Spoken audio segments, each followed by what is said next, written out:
Now my pleasure to continue with the next speaker, and this is Smiljan Radic. The name, of course, doesn't sound typically Chilean. His grandfather immigrated exactly 100 years ago, if I'm not mistaken, from Croatia to Chile. And Smiljan studied architecture at the famous Católica University in Santiago de Chile, and then he continued in Venice. And the office is now in Chile since a while, and it's certainly one of the most influential and inspiring practices at the moment.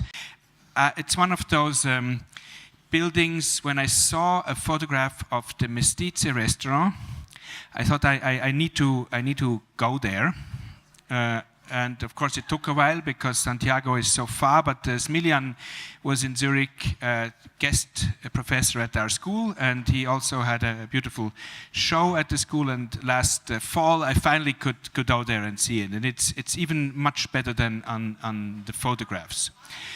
So I think it's one of those practices that we have to include if we talk about gravity and grace. Thanks for being here. It's a long way, 25 hours. It's great that you could take time. Welcome, Smiljan Radic.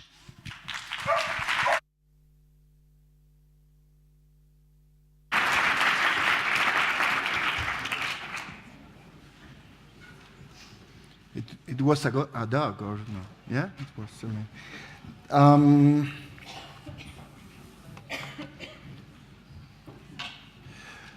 Thanks to invite me on this sunny day. You know, it's a really beautiful day to come here. I mean, for this time, I prepare for you a video because I could not speak really clear. I'm not really successful in that. Maybe on the question you will get it, that kind of things. And the video is still in process. I'm sorry for that, because maybe you could understand that I'm, how can I say? I mean, I am an architect under construction, you know. It's I mean, I really don't have a line in my work. I don't have any, still on practice. And then this video was about this practice, about that. And the video is about characters, 3 of them that I got in the last 2 or 3 years. A naive way to think and to explain what mean the game of gravity and grace for me. I mean, it's a way to explain you. It's a way to play in the same game. Maybe more about gravity, more or less about grace, but it's gonna be funny to see it with you, this video. We could start with the video.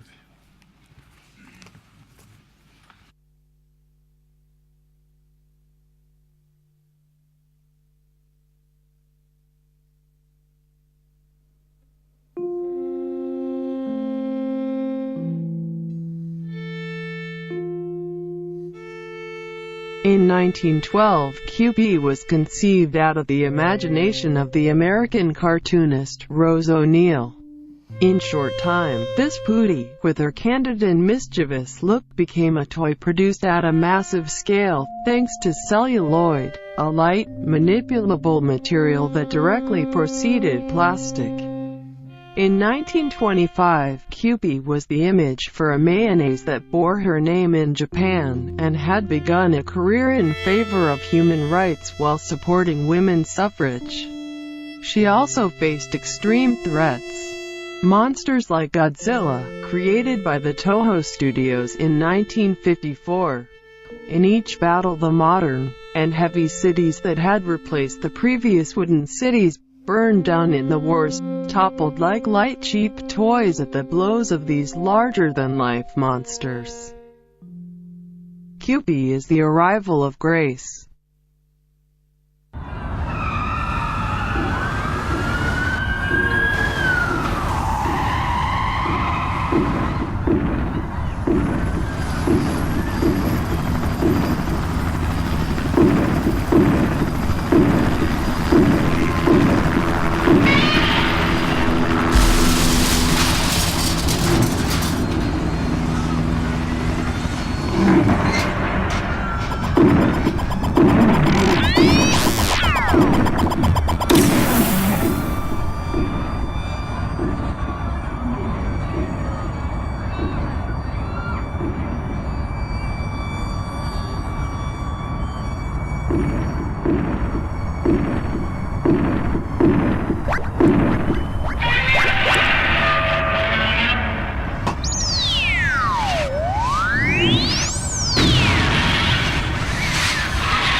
The pavilion created for the London Serpentine Gallery in 2014 continues the tradition of those small, romantic constructions that have flooded parks since the end of the 16th century.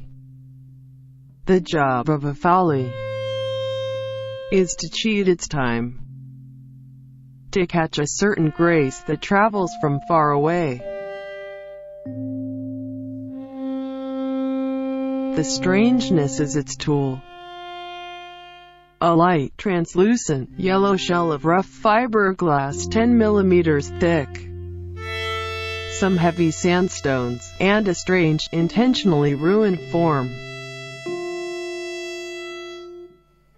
Question what is true and what is false, attempting to follow the instructions of Cedric Price.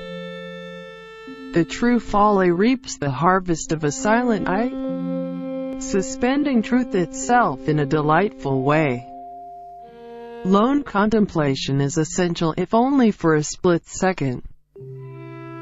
The folly distorts time, place and space, and in so doing mixes magic with mystery, fun and fantasy, now with then. Humor is essential in its creator, and wit a bonus.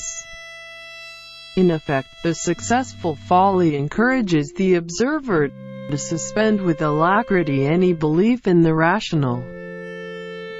Inside of a folly, grace mean forever ruined.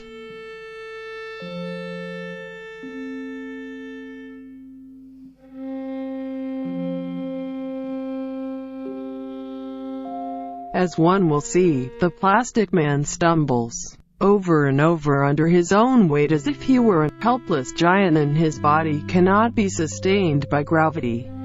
The plastic man wallows on the ground over his trash bags as if life were too heavy, or our sad city would accumulate in his camouflaged body. The plastic man is a homeless man, and like the writer Diamela Eltot says, the body of the homeless is shreds of newspaper, fragments of extermination, syllables of death, pauses of lies, commercial slogans, names of the deceased. It is a deep crisis of language, an infection in memory, a disarticulation of all ideologies. It is a pity. The plastic man is the man under gravity.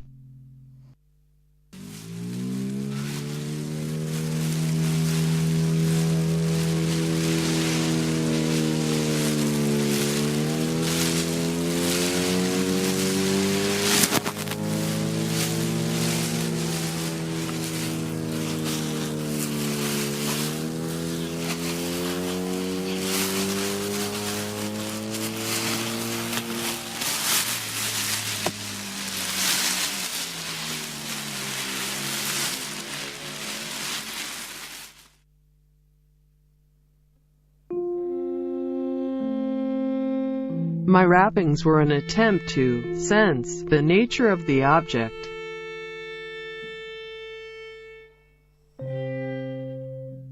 Hiding it, wrapping it.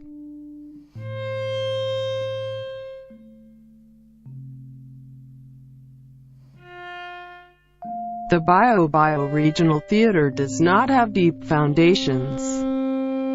Even though it is located just a short distance from the epicenter of the 2010 earthquake that struck with an intensity of 8.8 on the Richter scale. The entire building stands on a 300 mm thick concrete slab. The diagonal supports at the ground floor forms with the first floor and foundation slabs. A rigid surface diaphragm, as if the building was drifting and did not want to leave footprints on the landscape. The outer wrapping of translucent PTFE enhances this strange feeling, makes it in some respects a distant cousin to a light circus tent standing in the city's border. The circus is fiction, a grin of made-up reality. If we could see it, as we should, in a photo upside down, it would seem to be hanging from the earth. That's why the circus has no foundations, its slight dead weight. It is fastened to the ground gravity which moves under its feet, spinning round, pirouetting. The Bio-Regional Theater is the possible skeleton of a wrapped theater. Inside, the spectator will move through a special reticule that stupidly appears to be measuring each corner. In the main body of the theater, as in Martin Puryear's sculpture, this path loses saturation and gives the air needed for the representation. A black air. A darkness with misty edges. The visitor has only to see the cloth that falls over the building, failing it then to feel or sense, as Contour says, that something is hidden inside, or at least to believe for a moment that moving around inside it will be an experimental process, or one that is at least surprising. When the concrete fragile skeleton appear random illuminated, the show is open.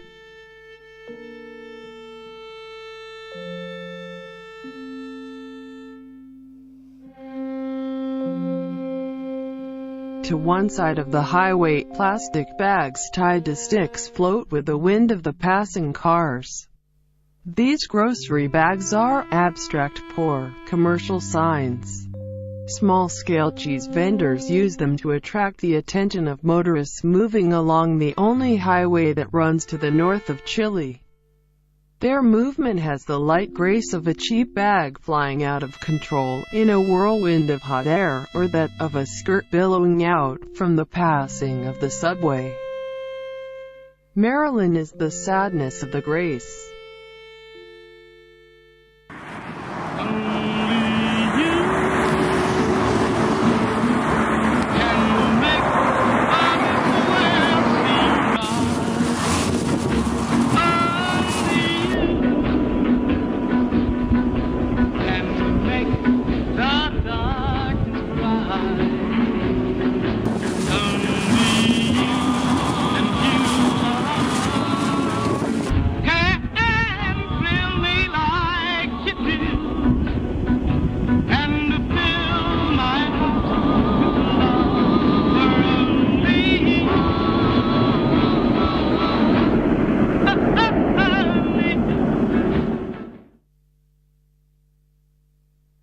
A bubble inflated and built using nylon parachute cloth shape was the solution used for the Celine Pavilion for Paris Fashion Week 2017.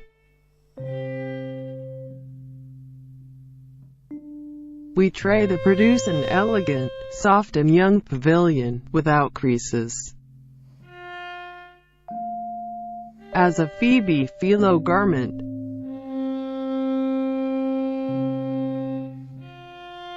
the show lasted 8 minutes and took place on a group of tennis courts on the outskirts of Paris. A hostile interior that we had to hide during the catwalk show.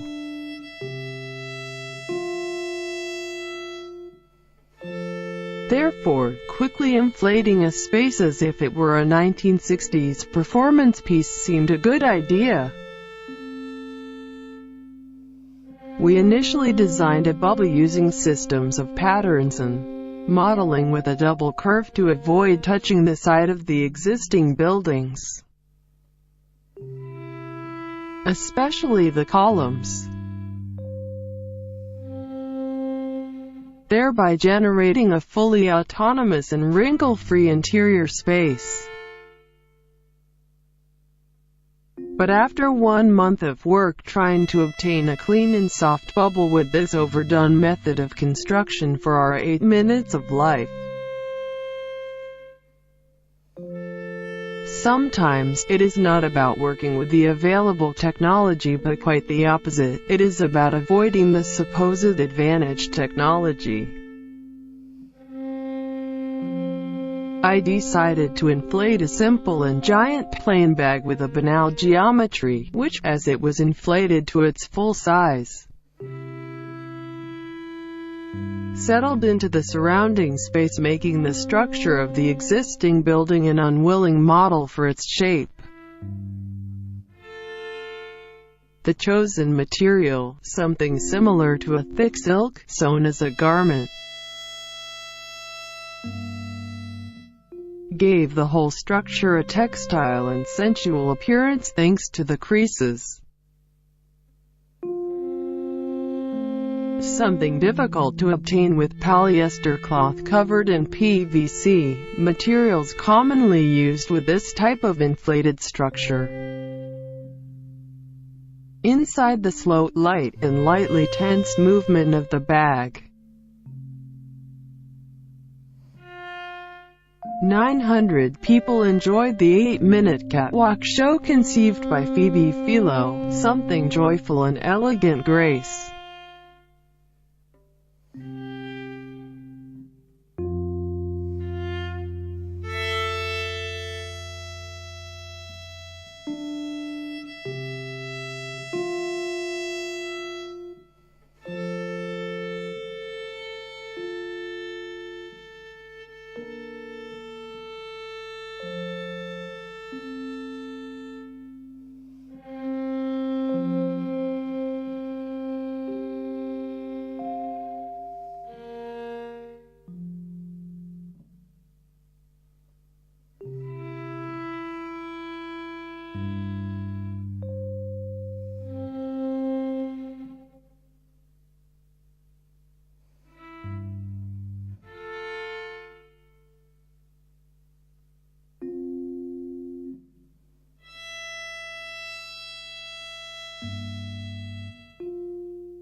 I think you're the saddest girl I ever met.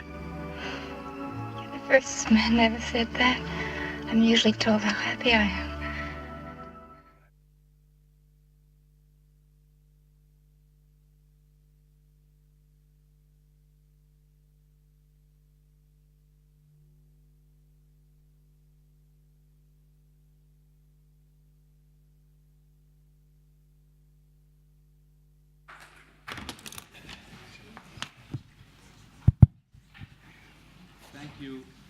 Thank you very much, Smiljan, for this fantastic presentation. Thanks also for making it for this event, custom made. Mm-hmm. Custom made, yeah. Yeah, before there's going to be the first question, because I can't see the questions anyway, I'll ask the first question. Mm-hmm. looking at your projects, my first idea was, it's because I was starting with the depiction of big boulders of rocks. Yeah, this is kind of obvious that it's dealing with the relation of the building to the ground and gravity. And looking at this, it seems as if gravity was almost missing, as if there was not enough gravity, if gravity was not a given. Usually architecture is something which resists gravity because it's there, but it seems that in your case it's almost turned around. So how do you deal with gravity? Is this a given, or do you have to make it? I mean, this is the first time that I think in the problem. You know, it's about gravity. It's normally it's about the game with the materiality. It's a tectonic game in the sense you have to play with each material. But always because that I do in this way, I put some history in between. Meaning the last project that when you think you could think that gravity is not, the gravity is really there, because for me the important thing is in that way was when you are inside of a bubble, you feel the weight of the earth more than you don't feel the weight. I mean, the weight is really important, and if you have this kind of silk, it's getting weight by themselves, and it's really beautiful way to understand the things. But for me, the gravity, it's always there, maybe because I'm really close of my wife, but that is a sculpture. It really, we work on it, all hanging things and everything, always is there, but it's something, you know, natural. We are not thinking about. We are not thinkers at the end. I'm an architect on practice. I just on practice, and on the practice I could find a way to do it. For example, for Celine was how I choose this bubble, because it's coming from the 60s, and I love the 60s, and I think, it's a good idea to inflate it something, and that's it. It's a show, and then was really beautiful. Before that, we bought a collection of bubbles of Utopie Group, and then I always try to put my work in the history of architecture at the end, from Chile, you know, and that is really important to me, inside of something. And then I'm not working on that theme. I work on that theme because it was a case, you know. I prepared this just for this case, but I could maybe talk about the structure or another things. It's about I said at the beginning, I tried to understand and to explain better my work in relation with that, you know, in relation with your theme, and that is important for me. And it's important you could understand that. You know? Yes, speaking of history, remember when we had the opening of your show? This is a collection of utopian projects from the late 50s, 60s, early 70s, kind of the never built project.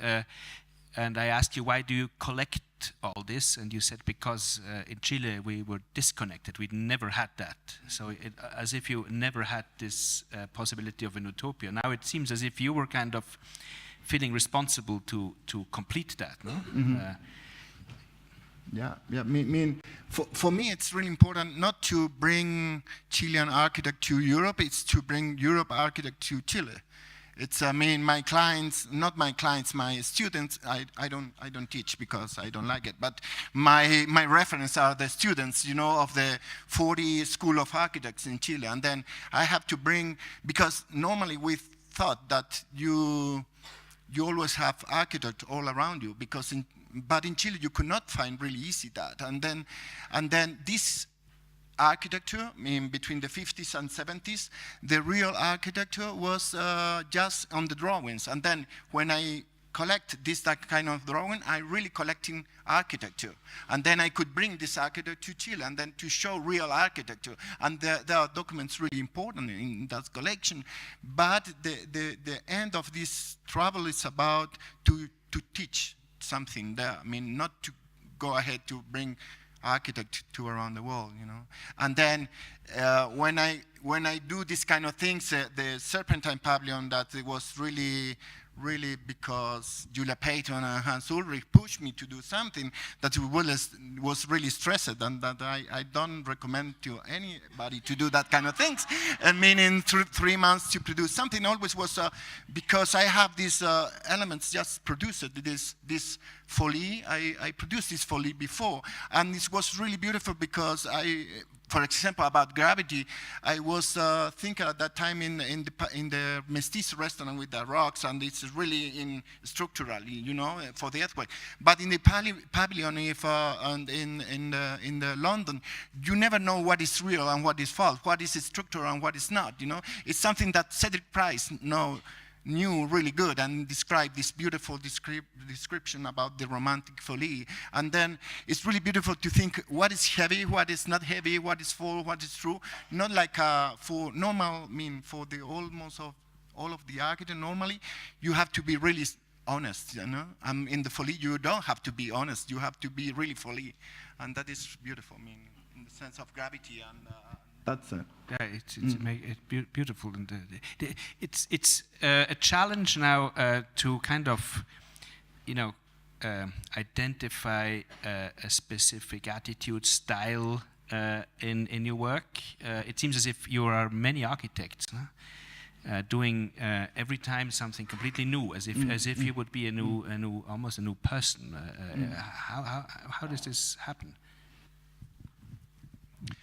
It was really funny because when the Croquis came in 2014 to Chile to shooting pictures to do the monograph, I saw the monograph after came to Chile, and I saw the monograph and I saw, maybe could be not the same architect doing that project. It's a really schizophrenic, but right now I'm getting more normal in the sense of I could repeat something and I do again and just work on it, not to be really confused about what I could do. And that is good and that is bad, but I have families of things that I have to think, and the grace of or maybe the ideas came just in few times, You are not saying I could do new and it's with property, something with property every day, because I'm not really successful in that. I'm not really on my work. In the sense of, I am on work, but my work is really limited. I have 5 people working with me, and that's it. And then I could not invent something. They came from everywhere. It's maybe from Marilyn or maybe from QP, and that is really exciting at the end, because you are not preparing to do something new. And it's really, for me it's normal because I could stop when I want. It's not really like that, but I could stop. I try to stop. 3 minutes, 1 minute. Is there a question? Sorry. Yeah. What does gravity mean in your country, where there is the risk of the earthquake? You showed this example with the building, and it seems to be very light, like floating. It is. It was. I could explain the context. The context. The earthquake was just 50 kilometers from there. It was really, really huge earthquake, 8.8 from this place, and near from there fall down 2 buildings. And then the context was after that, 1 year after that, and the people was really afraid about, the condition of the structures. And that time was really funny because the contest said you have to use a huge structure to feel really strong. And we made the opposite, to have really 30 by 30 columns and beams and everything. And this structure sounds really light, and we put in a compact sand, and we just made this slab working with the top. And then at the beginning we have 25 by 25 the columns, and we feel it's so fragile. You will fall down the building. And then the engineer said, you don't have to do this, you have to increase, because the building will be fall down, and that is gravity, you know. And then I am not artist, and then I have to produce the sensation of security if you want, you know. It's at the end, it's my work about that, and we increase to 30 by 30. But with this small structure that is all around the building. But it's about case by case. I could not have a recommendation, you know. It's always something special, you know.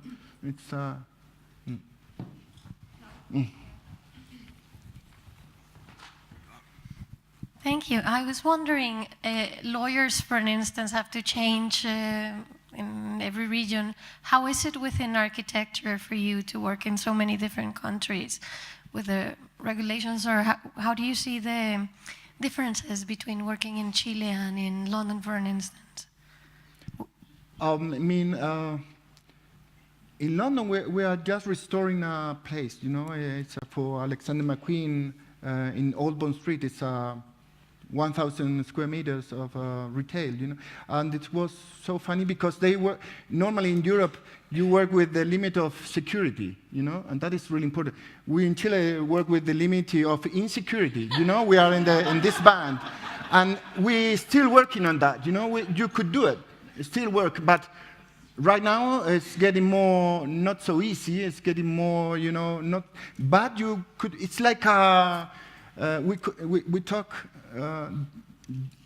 days before with Pierre Hughes about the installation. You could still in between Europe building on an installation, and we are still in the middle of this range, you know, and that is give you some possibilities if you could get it. It's not really easy to get it. I mean, it's not about it's about Matt Brancy talk about that. And Brancy said normally we work with in Italy in the 70s we work with the limited of insecurity, and we're still there. I think, I hope.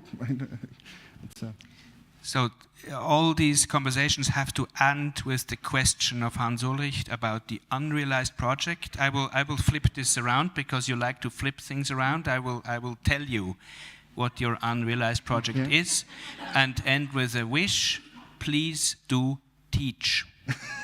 Thank you so much for Smiljan.